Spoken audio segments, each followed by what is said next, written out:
Philippe Will est avec nous. Nous allons évoquer ce livre, nous allons parler de ce livre Avant que tout s'écroule, donc publié aux éditions IGB Contemporain. Alors Philippe Will, bonjour. Bonjour. Alors vous êtes à la fois écrivain, musicien, homme de médias, de télévision, de radio et écrivain. Vous avez quelques livres déjà derrière vous. Avant que tout s'écroule, c'est le dernier. C'est une étrange histoire hein, que ce roman, donc Avant que tout s'écroule. Une histoire des deux personnages principaux, c'est un batteur black qui s'appelle John Icarius Wells, et puis son ex, on va découvrir qu'il n'y a pas que son ex aussi, Marie et Marie Molly, on pourrait dire.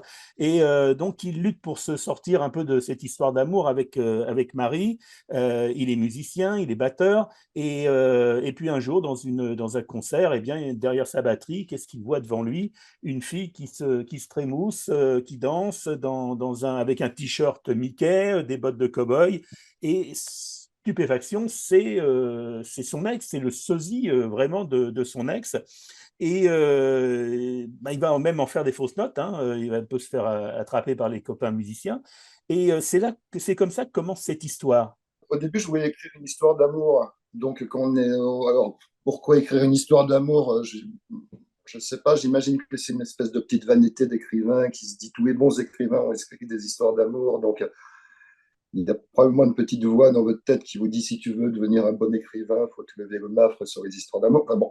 Donc, histoire d'amour. Donc, on prend une feuille de papier, on met histoire d'amour. Donc, on s'intéresse à l'amour. Qu'est-ce que l'amour? On prend toutes les définitions, on voit que personne n'est d'accord. C'est pour ça que je me suis intéressé à la médecine de l'amour, à ce que ça faisait dans le cerveau. Je me suis intéressé à la philosophie. La philosophie sur l'amour, c'est assez. Le précurseur, c'est Platon, les deux moitiés, etc. etc. Et on en arrive à Schopenhauer qui disait que l'amour, c'était une récompense pour la procréation. Ça m'a intéressé parce que le terme récompense faisait référence à la dictologie euh, etc. Donc, à partir de tous ces éléments, on dessine une trame et les personnages s'imposent d'eux-mêmes. Par exemple, le personnage d'Icarus, ben, comme je devais aborder des sujets à peu près sérieux, il ne devait pas être sérieux parce que ça devait donner un certain recul, raison pour laquelle tout le Off Limit, tout le groupe de rock, etc. Ce qui permettait Le truc, c'était d'essayer d'aborder des choses extrêmement sérieuses avec un ton qui ne voulait pas, quoi. Alors, donc, on voit que ces personnages ont des parcours complètement différents. Icarius et puis cette jeune femme, Sosie, donc de son ex, qui s'appelle en réalité Molly Fisher. Et il va y avoir une sorte de quête de la part d'Icarius pour essayer de comprendre et de se demander si c'est vraiment ce mari, c'est une autre, et il y a tout un mélange, il y a tout un mystère qui se fait autour, qui n'est pas non plus, je dirais, détrompé par Molly.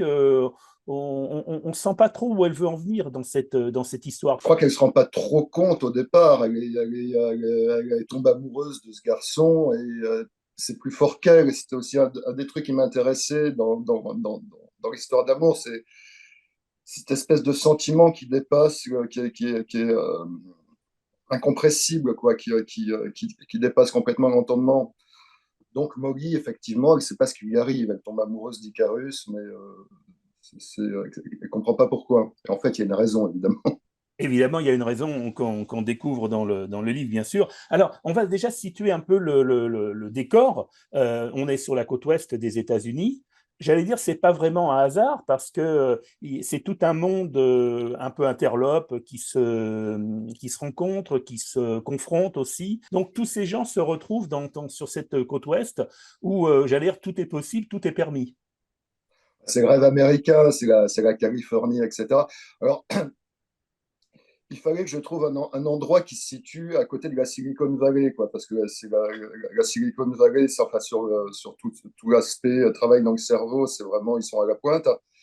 Donc, ça devait être en Californie. Ensuite, oui, il y a cet aspect à Los Angeles où il y a plein de gens qui se côtoient, qui arrivent de plein d'univers différents, qui veulent réussir, en général dans le cinéma. Et c'est une espèce de migration. Il y a cet aspect-là. C'est pour ça que la ville a un parfum un peu extraordinaire comme ça. Et puis, on bascule très vite dans un autre univers, effectivement, qui tourne autour de ce que l'on appelle en fait le transhumanisme. Et puis, on sent aussi que derrière tout cela, il y a, parler de la Silicon Valley, il y a quand même des gens qui sont là pour faire à la fois du scientifique, du pseudo peut-être scientifique, peut-être aussi derrière, surtout du business. Bah, de toute façon, le business de l'immortalité, je crois que ça va être le plus gros marché à venir. Je ne sais pas si vous avez lu les dernières avancées de Neuralink avec Elon Musk. C'est exactement ce que je raconte, hein. Pourtant, le livre, j'ai écrit il y a 2 ans, mais c'est ce que fait Elon Musk avec Neuralink, c'est-à-dire mettre des implants dans le cerveau, etc., c'est exactement ça, quoi. On va y arriver, je pense. Ce rapport entre effectivement la vie, la mort, et puis il y a des expériences qui sont faites sur des gens en coma artificiel ou en coma, donc d'essayer de comprendre ce qui se passe entre la vie et la mort. Ça, c'est une frontière qui a toujours intrigué et que vous décrivez à travers cette histoire. En fait, il y a deux histoires, il y a une histoire dans l'histoire. Oui, mais ça vient du travail de conceptualisation au départ, c'est-à-dire l'histoire d'amour. Il y a 2 types d'histoires d'amour. Il y a celle qui commence bien et qui se termine mal, et celle qui commence mal et qui se termine bien.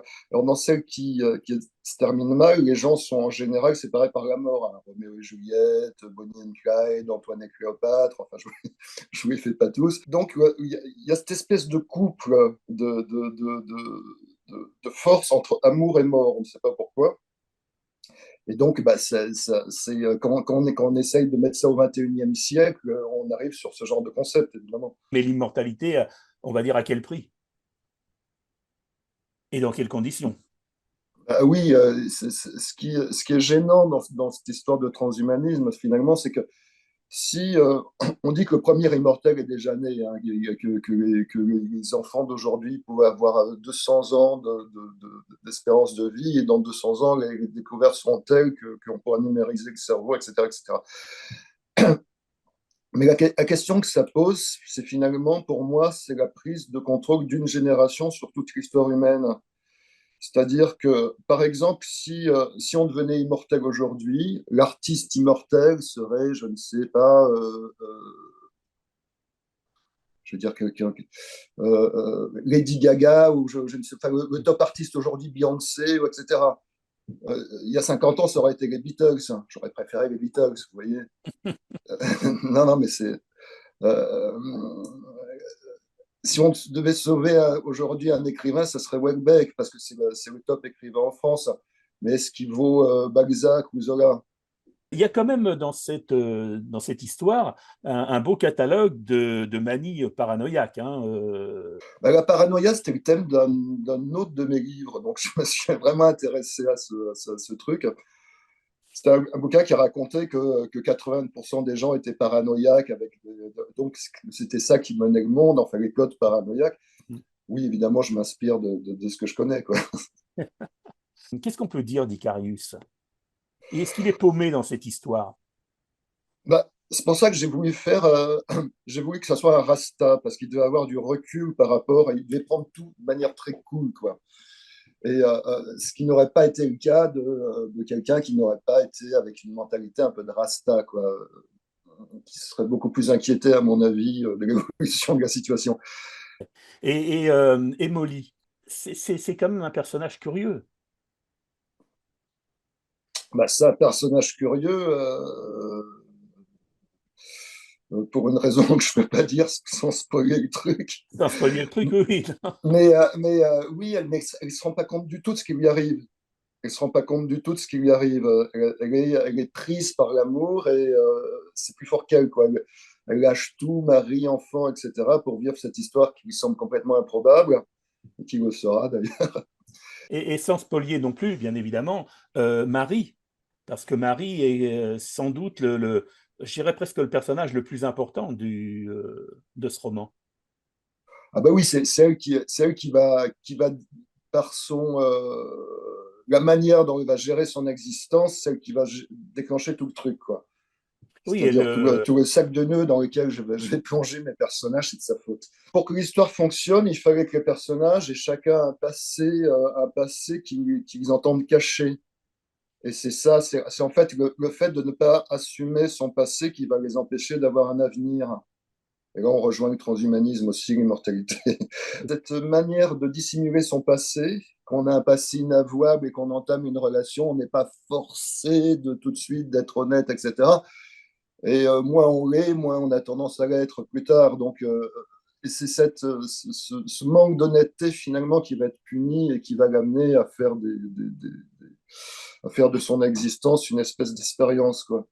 Ce roman, donc avant que tout s'écroule, donc aux éditions IGB Contemporain. Je ne sais pas si c'est Contemporain, c'est le nom de la collection ou c'est le nom C'est le d'édition. nom de la collection, ouais, ouais. Donc IGB aux collections Contemporain. Donc bah, à lire pour découvrir cet univers, presque ces univers. Il y a juste une dernière question. Il y a effectivement l'univers, on parlait tout à l'heure de la Californie, de ce rêve américain, et puis il y a aussi à l'intérieur de ce rêve américain, Disney, qui est un monde aussi à part. Il y a une confrontation Mhm. un peu entre ces deux mondes. Je suppose que ce n'est pas par hasard non plus. Bah, ça a commencé à Disney. L'histoire commence à Disney, effectivement, qui est le- l'espèce comment dirais-je, d'acmé de tout ce que le mauvais goût américain peut produire, quoi. Pas tellement les attractions qui sont en général superbes, mais c'est cette ambiance qu'il y a autour, cette odeur de popcorn, ce truc où il faut acheter, enfin, ce mercantilisme à tout craint. C'est assez surprenant comme univers, quoi. Oui. Alors, entre le parc Disney et puis il y a un autre parc d'attractions dont vous parlez dans le livre qui s'appelle, fictif, hein, qui s'appelle Urban Warrior, quand même là, on est quand même dans deux esprits différents. Oh bah oui, tout à fait, oui. Le lecteur le découvrira. Voilà. Merci beaucoup, Philippe Will. Donc, C'est moi qui vous remercie. avant que tout s'écroule, IGB, donc collection contemporain. Et puis, bien, bonne lecture à tout le monde et on attend le prochain. Avec plaisir. Merci beaucoup.